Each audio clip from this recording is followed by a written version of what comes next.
Why can't we treat people like people? I've been working with them for over 20 years now. They're just people at the coalface, at the sharp end of the stick, doing work that you and I don't want to do. There are 5.6 million people living in Singapore, and out of them, 1.2 million are actually foreign workers, excluding domestic helpers. 1.2. Where are they?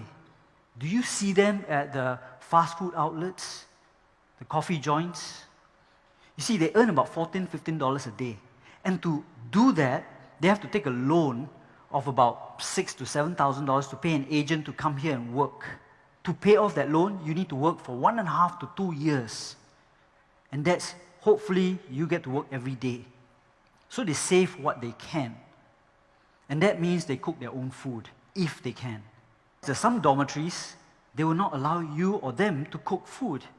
So what they do is, they will cook the food, and they will dump the food at the roadside. The workers will come and collect it at about 3:30 in the morning.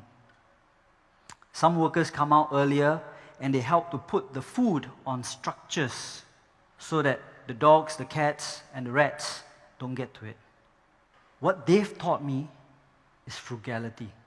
So let's see whether we can put you in their shoes just for a short while.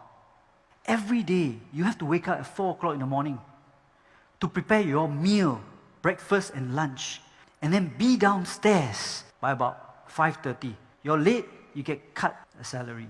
Lorry comes, drive you and deposit you at the work site. This is by maybe 6:30. And you have to wait there because the gates are not open yet. At 7:30, the gates finally open. And you're not paid for this time. You rush in to punch your card. And if you're late, again, cut. Then you do your work until lunch. Now you get to sit on a pavement and eat. Your work continues until about 8, 9. They send you back. You take a shower at 10 o'clock, a quick shower, because there's over 1,000 people waiting for you. You might not have time to wash your uniforms. The hard part is, when you're trying to work, someone comes up to you and says, "Hey, you stupid, I cut your salary."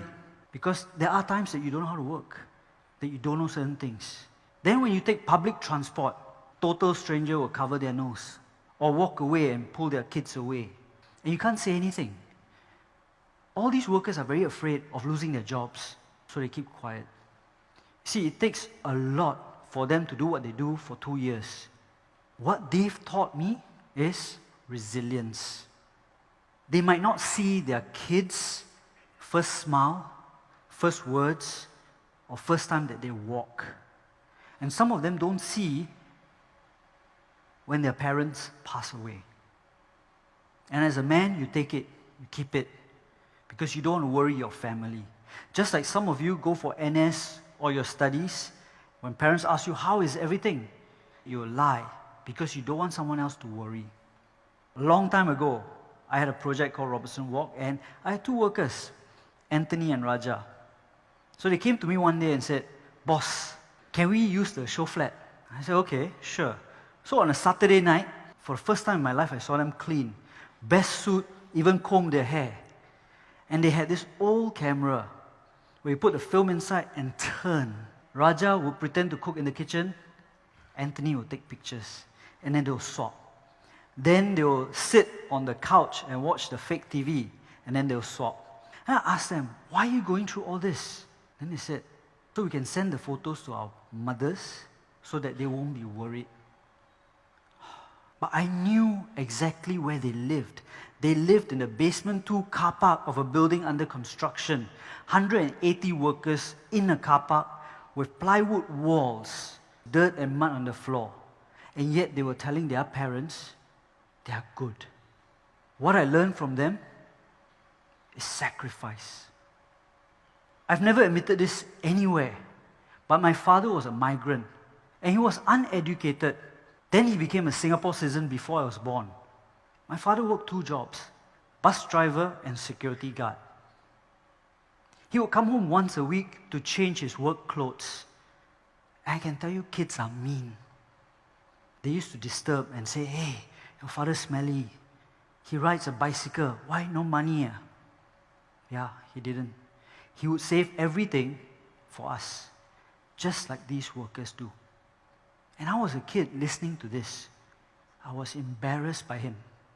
But at the same time, my heart cried for him because I knew how hard he worked. And while kids are mean, adults are no better. While he was working, he had a stroke. The boss, who he had worked with for more than 30 years, got into his car, in his nice Merc, drove off.